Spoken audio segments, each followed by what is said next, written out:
Hi, this is Beru, and I'm going to walk you through healing the heroic Warmaster Blackhorn encounter from a Resto Druid perspective.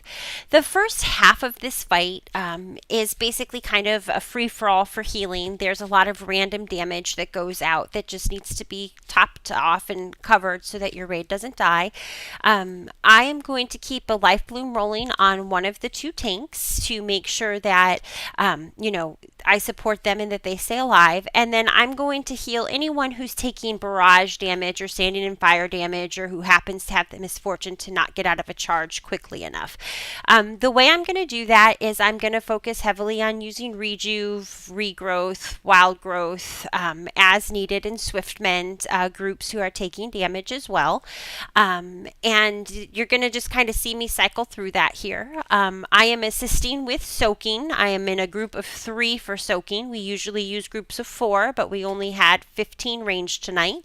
So I am in a group of 3, and my group here is soaking in this back corner of the boat. So you're only going to see me move out of that for the onslaught. For the first onslaught, I'm going to pop into Tree of Life, and I'm just going to kind of cycle through trying to life bloom everybody to get prepared for the onslaught. And then once the onslaught hits, we're just going to sort of life bloom everybody up and go. Now you see right here that I just died to a barrage. I made a bad judgment call with my group leader. There were 2 barrages next to each other. He went one way, I went the other. So that led to my untimely death there, and that's actually going to hurt me a little bit as the fight goes on because I ran out of mana and basically had just innervated right before I died. But things happen and you keep going on. As the fight progresses in the first phase, the most important part of it is just to make sure that you have soaking teams that work for you and to make sure that we don't have people that are dying to the barrages. Once you get to the second part of the fight, it really is one of the easiest parts of the encounter, and getting there is the hardest part. So once you start getting there, you've got over half the battle won. The way that we break up these sort of barrage soaks is we have groups of 4 that come out and we soak certain quadrants of the boat. The onslaught soaks, onslaught 2 and 4, we're going to have everyone in the raid soak, and you see that I just used my tranquility for that onslaught soak. I stood outside of the onslaught on that to try to avoid being charged as I'm using tranquility once the onslaught hits, and the raid generally is going to scatter out of that onslaught to make sure that they're not taking a lot of damage from the charges that come in. The way that we break it up in the first half is the teams. There are 4 teams, 3 to 4 people on a team, and they have a team leader, if you will. And you're going to see that I always try to move with my team leader to help soak these barrages. We mark each of the team leaders with a raid icon, and we tell the teams to stick together and stick with those team leaders in order to prevent barrage deaths early on in the fight. I'm going to go ahead and move into phase 2 of the fight here. So we head over to phase 2. We have everyone come to the right side of the boat so that we don't get any of those big purple puddles from Gariona in the middle of the boat. I'm going to go ahead and concentrate right here because my mana is so low from that death earlier on in the encounter.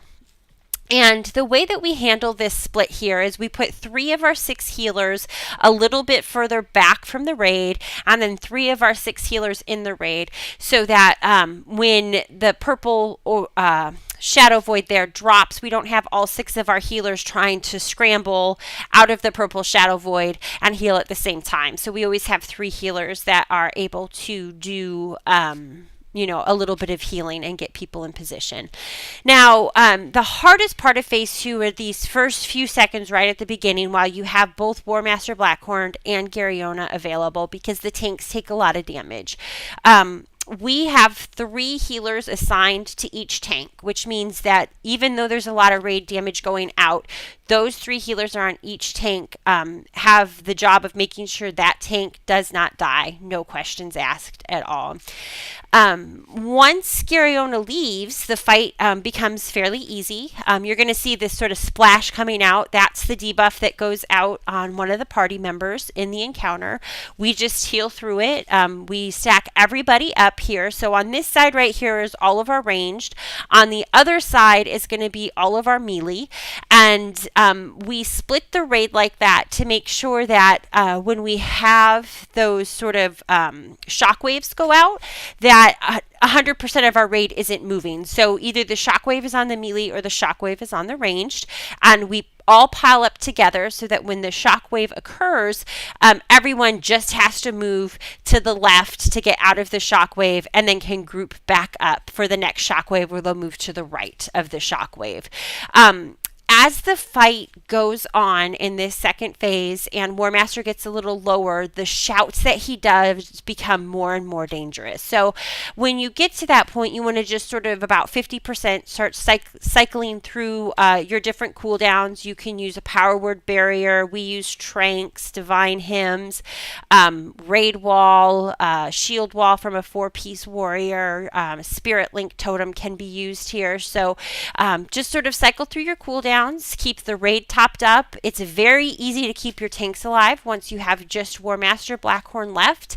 And just make sure that you're standing at just enough range away from Warmaster that you do not get hit by the silence, but close enough that you don't have to move half a mile to get out of the shockwave when you do the encounter.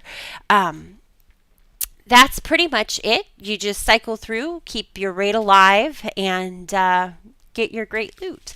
Please don't hesitate to let me know if you have any questions. Thank you for watching, and I hope you found this guide helpful.